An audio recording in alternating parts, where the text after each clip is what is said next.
তথ্য যদি আমি চাবলৈ যাওঁ তেতিয়াহ'লে পোৱা যায়। কিন্তু সদায় কংগ্ৰেছক কোৱা হয় যে কংগ্ৰেছে অনানুষ্ঠানিক বৈঠকৰ পিছত 85 চনৰ 1985 চনৰ 15 আগষ্টত ইয়াৰ বিষয়ে ৰাজহুৱাকৈ ঘোষণা কৰা হৈছিল। আৰু এইখন থকাৰ সময়ত অসমত যি 83 চনৰ নিৰ্বাচন, 83 চনৰ নিৰ্বাচনৰ পিছত 5 বছৰলৈ 1988 চনলৈকে এখন চৰকাৰৰ সম্পূৰ্ণ কাৰ্য টাৰ্ম থকাৰ পিছতো সেই সময়ৰ কংগ্ৰেছ দলৰ কেন্দ্ৰীয় নেতৃত্বৰ পৰামৰ্শ অনুসৰি মোৰ পিতৃ হিতেশ্বৰ শইকীয়া মুখ্যমন্ত্ৰী আছিল। তেখেতৰ মন্ত্ৰীসভাই সোনকালে নিৰ্বাচন কৰিবলৈ ৰাজ্যপালক পৰামৰ্শ আগবঢ়াইছিল। অৰ্থাৎ আমাৰ দলটোৱে অসমৰ স্বাৰ্থত নিজৰ ৰাজনৈতিক স্বাৰ্থ পৰিহাৰ কৰিছিল। আৰু এনেকুৱা উদাহৰণ এতিয়াৰ চৰকাৰখনৰ কোনো এখন চৰকাৰে দিব পাৰিবনে নাই, এইটো প্ৰথম প্ৰশ্ন।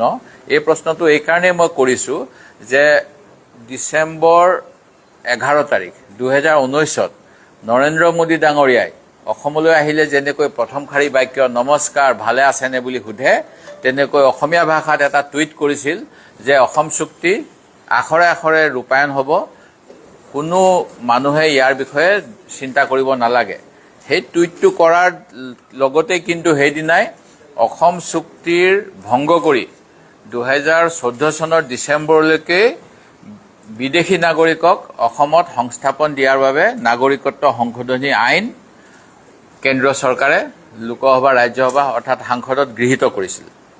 মই এইটো এটা উদাহৰণ দিলোঁ। ঠিক তেনেকৈ অসমতো পাঞ্জাৱ মডেল ল'বলৈ কোৱা হৈছিল এটা সময়ত, যে পাঞ্জাৱত যেনেকৈ 20,000তকৈ অধিক, ইয়াৰ ভিতৰত প্ৰায় 8,000 মিলিটেণ্ট, 12,000 চিভিলিয়ান আৰু 1,800 আৰক্ষী আৰু পেৰামিলিটাৰী, তেওঁলোকৰ যুদ্ধৰ মাজত মানে আটাইতকৈ বেছি হৈছিল অসমৰ নিচিনাকৈ যেনেকৈ অসমতো কিবা কিবি হ'লে উগ্ৰপন্থীৰ বোমা বিস্ফোৰণৰ ফলত 30 অক্টোবৰত যেনেকৈ আমাৰ গুৱাহাটীত গণেশগুৰি কাণ্ড হৈছিল, তেনেকৈ ধৰণেৰে বা এনেকুৱা এটা মডেলত অসমত শান্তি আনিব লাগে বুলি সেই সময়ত বহুত প্ৰস্তাৱ দিয়া হৈছিল।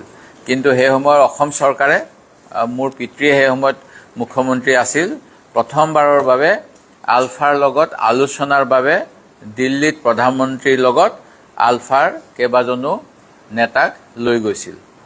ঠিক তেনেকৈ অসমত বিভিন্ন সময়ত জনজাতিসকলৰ কাৰণে যেনেকৈ ট্ৰাইবেল বেল্টৰ কথা কোৱা হৈছে, এই কংগ্ৰেছ চৰকাৰে বিশেষকৈ হিতেশ্বৰ শইকীয়াৰ দিনত মিচিংসকলৰ স্বায়ত্তশাসন দিয়া হৈছিল, তিৱাসকলৰ স্বায়ত্তশাসন দিয়া হৈছিল আৰু বিভিন্ন ধৰণেৰে জনজাতিসকলৰ বাবে কাম কৰা হৈছিল। আৰু যিটো কাম পৰৱৰ্তী সময়ত তৰুণ গগৈ ডাঙৰীয়াৰ দিনতো বিভিন্ন কাউন্সিল বা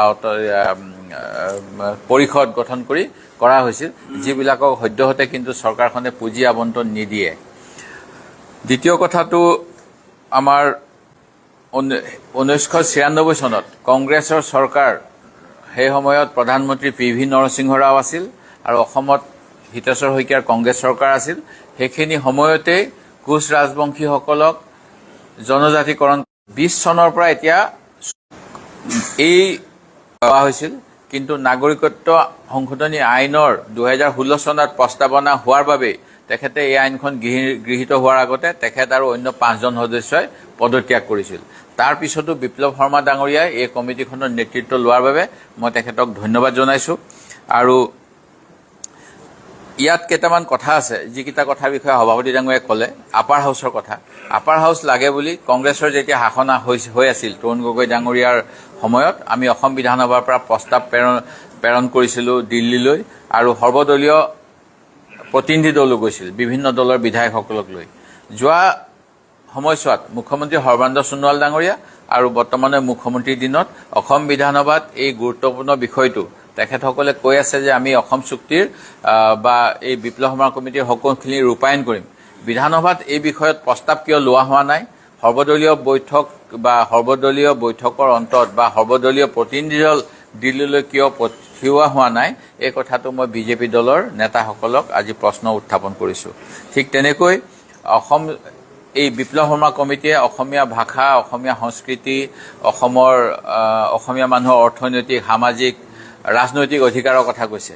কিন্তু এই চৰকাৰৰ দিনতে অসম পাব্লিক ছাৰ্ভিচ কমিশ্যনৰ পৰীক্ষাৰ পৰা যিটো আগতে বাধ্যতামূলকভাৱে অসমীয়া ভাষাৰ এখন পেপাৰ আছিল আৰু যিটো বিপ্লৱ শৰ্মা কমিটিৰ ৰিপৰ্টত আছে, যিটোৰ কাৰণে কেন্দ্ৰীয় চৰকাৰৰ পাৰ্মিশ্যন নালাগে, যিটো মুখ্যমন্ত্ৰীয়ে কৈছে 10টা বিষয় মই কেন্দ্ৰৰ লগত কথা পাতিম, এই অসম চৰকাৰৰ বিষয়টো লৈ তেওঁলোকে কিয় অসমীয়া পেপাৰখন ৰদ কৰি দিলে, যাৰ ফলত আজি অসমীয়া নজনা ৰাজস্থানৰ কোনো যুৱতীয়েও ACSৰ ক্লাছ 1 অফিচাৰৰ পদ গ্ৰহণ কৰিছে বুলি আপোনালোকৰ তাত চাব নেকি?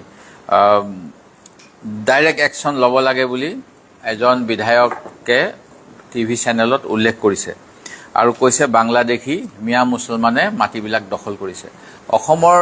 অসম চুক্তিৰ পিছত বাংলাদেশী ভাৰতবৰ্ষত কেতিয়াও গ্ৰহণযোগ্য নহয়, বিশেষকৈ অসম চুক্তিৰ বাবে অসমত নহয়। সেই গতিকে যদিহে এই মানুহবিলাক প্ৰকৃততেই বাংলাদেশী, তেখেতসকলক বাংলাদেশলৈ পঠাই দিয়াৰ ব্যৱস্থা ল'বলৈ মই অসম চৰকাৰক আজি পুনৰ দাবী জনাইছোঁ। অন্য এটা বিষয় থাকিলে, আপোনালোকে জানে ৰাভা হাছং কাউন্সিলৰ সময় নিৰ্বাচন মতে কৰা নাই আৰু তাৰ এক্সটেনশ্যন কৰি আছে।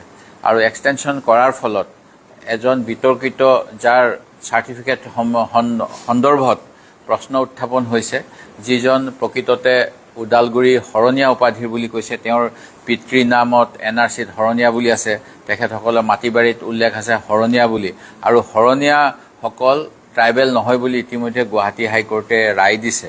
তাৰ পিছতো এজন ব্যক্তিক টংকেশ্বৰ ৰাভাক এনেকৈ দিয়াৰ বাবে বিভিন্ন ৰাইজৰ মাজত ক্ষোভ সৃষ্টি হৈছে। সেই গতিকে ইয়াৰ মই এটা তদন্ত দাবী কৰিছোঁ, যিহেতু সেইটো এটা কাউন্সিল হয়, কাউন্সিলৰ ইলেকশ্যন হয় আৰু এইটো এটা লেজিছলেটিভ বিষয়। অসম বিধানসভাৰ সৰ্বদলীয় ট্ৰাইবেল বিধায়কসকলক লৈ এই বিষয়টোৰ খৰচি মাৰি তদন্ত কৰি প্ৰকৃততে কথাটো কি আমাৰ সকলোৱে জনাৰ অধিকাৰ আছে। আৰু যদি ভুৱা মানুহে ট্ৰাইবেলৰ নামত অধিকাৰ লৈ আছে, ই এটা যেনেকৈ অসম বিধানসভাত কোনোবা এজন বাংলাদেশীয়ে MLA হ'বলৈ ইলেকশ্যন খেলিব বিচাৰিছিল বুলি এটা কথা উত্থাপন হৈছিল, ঠিক তেনেকৈ জনজাতিৰ বাবে যি অধিকাৰ, যিখিনি জনজাতিসকলৰ ৰাজনৈতিক অধিকাৰ, যদি অজনজাতি লোকে সেইখিনি ব্যৱহাৰ কৰি আছে, ই এটা গুৰুত্বপূৰ্ণ বিষয়। সেই গতিকে মুখ্যমন্ত্ৰী মহোদয়ক দাবী জনাইছোঁ যে তেখেতে অসম বিধানসভাৰ অধ্যক্ষলৈ অসম বিধানসভাৰ বিভিন্ন দলক প্ৰতিনিধিত্ব কৰা জনজাতীয় বিধায়কসকলক লৈ এখন সমিতি গঠন কৰি টংকেশ্বৰ ৰাভাৰ বিষয়টোৰ নিষ্পত্তি কৰিব লাগে। শেষত আহিল যে অসম চুক্তি বিষয়টো লৈ মুখ্যমন্ত্ৰী মহোদয়ে যিখিনি কথা কৈ আছে, অসম চুক্তি ৰূপায়ণ বিভাগে সদৌ অসম ছাত্ৰ সন্থাৰ লগত আলোচনা কৰি থাকে, কেইবালানিও বৈঠক হৈছে। মই বিচাৰোঁ যে আমাৰ অসমৰ যিহেতু কংগ্ৰেছ দলেই এই চুক্তি ৰূপায়ণৰ ক্ষেত্ৰত আগভাগ লৈছিল, আমাৰ দলকো এই বিষয়ত অংশীদাৰ কৰিব লাগে আৰু আগন্তুক সময়ত যি আলোচনা হ'ব আমাকো নিমন্ত্ৰণ দিব লাগে। অসমৰ স্বাৰ্থত আমিও কাম কৰিব বিচাৰোঁ আৰু সেয়ে অসম চুক্তি ৰূপায়ণৰ ক্ষেত্ৰত সকলোৰে পৰামৰ্শসহ কামখিনি কৰি যাবলৈ মই দাবী জনাইছোঁ।